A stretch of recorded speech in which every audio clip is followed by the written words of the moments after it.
Bugünkü qonağımız psixoloq Rafiq Allahverdiyevdir. Rafiq, mən bir daha sizi görməkdən məmnunluq, xoşluq, sabahınız xeyirli olsun. Sabahınız xeyir olsun, çox sağ olun, təşəkkür edirəm sizə.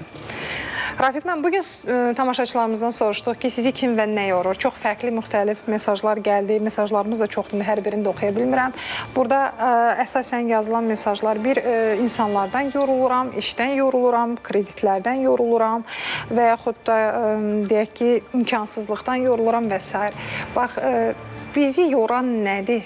Əslində, bax, bu yorulmağımızın səbəbi, yorulduğumuz situasiyalardan özümüzü kənar tuta bilməməyimizin səbəbi nədir? Baxın, əslində yorulmaq fizioloji, anatomik və normal psixoloji bir prosesdir. İnsan yorulmalıdır. Hətta insan bəzən usanmalıdır da, yorula da bilər, təngə də gələ bilər və yaxud heç bir şeyə həvəsi olmaya da bilər. Bunların hamısı normal prosesdir.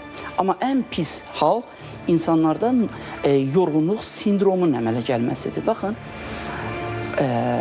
fiziki, emosional gərginlik insanlarda mütəmadi davam edərsə və bu fiziki və emosional gərginlik insanın düşüncəsində hər gün ifadə olunarsa və motivasiya elementləri təmin edilmədikdə, motivasiya elementləri, yəni insanı fəaliyyətə tərik edən, qazanc mənbəyi deyək də, maddi, fiziki, mənəvi motivasiya elementləri təmin edilmədikdə insanlarda həyat hissləri, həyat marağı, yaşam həvəsi, işgüzar münasibətləri pozulur. Və həmin bu üç element pozulandan sonra isə insanlarda əhval-ruhiyyə düşkünlüyə əmələ gəlir. Əhval-ruhiyyə pozulması əmələ gəlir ki, bunun adı yorğunluq sindromudur. Baxın, yorğunluq sindromu bəzən insanlar iş eləməyəndə də yorulur və yaxud mən durub iş eləməliyəm, işə getməliyəm, durub hansısa bir problemi həll etməliyəm deyərək də yorulur. İnsan hiss edir ki, məndə əzginlik, yorğunluq, həvəssizlik var. Bax, bu yuxarıda saydığım o elementlər insanların istəkləri ilə bağlıdır. Əgər insanların istəkləri onların bacarıqları ilə şərtlənmədikdə imkanları qınayırlar. Əgər hər bir insan xoşbəxt olmaq istəyir, sağlam olmaq istəyir, gözəl olmaq istəyir, imkanlı olmaq istəyir və s. İstəklər çoxdur. Əgər bu istəklər insanların bacarıqları çərçivəsində, bilik və bacarıqları çərçivəsində idara olunmadıqda, İnsan imkanları qınayır. İmkanlar özü, ətrafdakılar, ailəsi, cəmiyyət, hər şey. İnsanın özü və ətrafda olan bütün hər şey imkanlardır. Bəzən insan özünü qınamaqdan başqa hər kəsi qınayır. Aha, baxın, insan çox yaxşı bir sualdır. İnsan niyə özünü qınamır? Baxın, əgər biz efirdən öncə də bir məsələyə toxunduq, əgər insanın həyat şəraitinə, istək və arzularına digər bir adamlar mane olanda, digər bir insan mənim rahatçılığıma mane olanda insanda fizioloji, psixoloji olaraq mərkəzi sinir sistemində reptillər güclənir. İnsan mübarizə etməyə başlayır. İnsan zərərsizləşdirməyə başlayır. Əgər adam özü-özünə problem yaradanda isə insanda qınama başlayır. Başqalarını günahlandırır ki, mən yaşaya bilmirəm və yaxud özünü günahlandırır.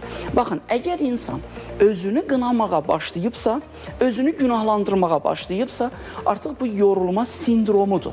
Emosional gərginlikdən zehni və emosional gərginlikdən yüklənmiş psixikanın orqanizmə təsiridir. Yorulma sindromudur. Və bu bizim son dövr yeniyetmə və gənclərimizdə bütün yaş kateqoriyasında, insanları əgər dinləsəniz, müxtəlif səbəblər gətirəcəklər. Baxın, qonşudan yorulmuşam, kreditdən yorulmuşam, övladımdan yorulmuşam, yaşamaqdan yorulmuşam, işləməkdən yorulmuşam. Səbəblər yüzlərlədir. Baxın, amma heç vaxt insanlar özünü ittiham etmir. Bir nəfər də olsa insan özünü ittiham etmir ki, bu problemi mən özümə yaratmışam. Niyə? Övladımdan aşırı diqqət istəyirəm. Yüksək maaş istəyirəm, yaxşı yaşamaq istəyirəm, istəkləri, əlbəttə ki, bu sənin övladındır. Əlbəttə, o övlad sənə diqqət göstərməlidir və qarşılıqlı münasibətlər normal ailə zəminində olmalıdır. Amma bəzən valideynlər övladlarından istəyi də normal deyil. İstəyi də həddini keçir. Bax, yaxşı mənada həddini keçir. Sərhəddi keçir, bəli. Həmin o istəklər amma normaldır. Baxın, ana övladından diqqət istəyir. Bu normaldır. Amma o, övladının buna diqqət verəcəyi imkanda deyil. Övlad buna ananın istədiyi tərzdə diqqət ayıracaq gücündə deyil, bacarığında deyil. Və biz övladı bacarmadığı bir işlə ittiham edib, qınayıb, pis övlad adlandırırıq ki, sən valideyninə diqqət yetirə bilmirsən. Və özümüzü də yoruruq. Bəli, niyə yoruruq özümüzü? istəyimizə qurban verdik özümüzü. Biz istədiyimiz təmin olunmadıqda natamamlıq kompleksi əmələ gəlir, stres, depressiya əmələ gəlir, taleyindən küsmə əmələ gəlir ki, mən valideyn olaraq övladlarımdan yarımadım. Məsəl üçün, bu məişət cümlələridir. Və eləcə də işimdən, gücümdən, taleyimdən yarımadım. Niyə? Haqlıdır hardasa. Amma onun istəyinə özünü qurban verdi. İstəyi övladından diqqət almaq, əmək haqqı işlədiyi yerdən yüksək əmək haqqı almaq, bu bunun istəyidir. Mən də və baxın, istəklər, insanlar istəklərə özlərinin imkan və bacarıqlarını qurban verəndə adamlarda pozucu müqayisə başlayır. Pozucu müqayisə, müşahidə etmə və müqayisə başlayır, məntiqi mühakimə yürütmə qabiliyyətini sındırır, itir. Mən özümü, baxıram Səmaya xanımın əlində bahalı bir telefon var, mən də onu istəyirəm. Çünki müşahidə etdim, müqayisə elədim özümü Səmaya xanımla. Amma mən özümün imkanlarımı bağışlayın, bacarıq və biliyimi Səmaya xanımın bacarıq və biliyi ilə və onun imkanları ilə müqayisə etmədim. Çünki onun işinə görə o ona lazımdır. Amma mənim bu telefonu almaq əlbəttə haqlıyam. Mən də daha yaxşı telefonum olsun istəyirəm. Amma mənim bu istəyim imkanlarım və bacarığıma uyğun deyil. Çünki o telefon mənə onun o konfigurasiyası əsasında lazım deyil. Və ona görə də insanlar sonradan hisslərinə qurban çevrilir, istəklərinə qurban çevrilir və zehni, emosional gərginlik yaşayır. Çünki düşünür, mən bunu necə eləyim, bunu necə ödəyim, bunu necə alım, fiziki, başlayın, zehni və emosional gərginlik düşüncəsində oturur. Bütün gün insan düşünür. Bütün gün insan düşünür ki, necə edim, nə edim, görürsünüz. Bizim çox gözəl elmi psixologiyadan fərqli olaraq güzəran psixologiyamız daha samballıdır. Güzəran psixologiyasına uyğun bir məsəl var ki, bəzən bizim insanlar digərlərinə alqış tipli və yaxud dua tipli bir sözlər işlədir ki, səni neyiniyim, necə eləyim deməyəsən. Baxın, biz bunu bəzi hallarda doğru başa düşmürük. Neyiniyim, necə eləyim deməyəsən, bu nədir ki? Amma bunun sırf psixoloji mahiyyəti insanın zehni və emosional düşüncəsinin gərginliyinin pozulmasından əmələ gələn düşüncə pozuntusudur. Neyiniyim, necə eləyim, bunu hardan tapım, onu hardan tapım. Təşviş, narahatlıq. Bəli, bacarıq və biliyi imkanları çərçivəsində deyil. Və bu, insanlarda yorğunluq sindromu baş vermiş hadisə yox, baş verə biləcək hadisədən qorxu əmələ gətirir. Mən sabah işə gedəcəm, mən bunu eləyəcəm. Məsəl üçün də müəyyən bir... Bəs qeyd etdirsiniz, çox haqlı, yəni əslində səbəblərdir. Bəzən biz o şərtləri, imkanlarımızı, şəraiti və ehtiyaclarımızı nəzərə almadan istəyirik. Bəs bununla necə mübarizə aparaq? Baxın, ehtiyac dedikcə, baxın, tələbat insanda ehtiyac tələbat yaradır. Tələbat ehtiyac yaratmır. İnsanda ehtiyac qidadır. Yemək istəyir. Yemək insanı tələbat yaradır. Yemək tələbatı, nəsə yemək və o insanı fəaliyyətə təhrik edən bir amilə çevrilir. Necə mübarizə aparaq?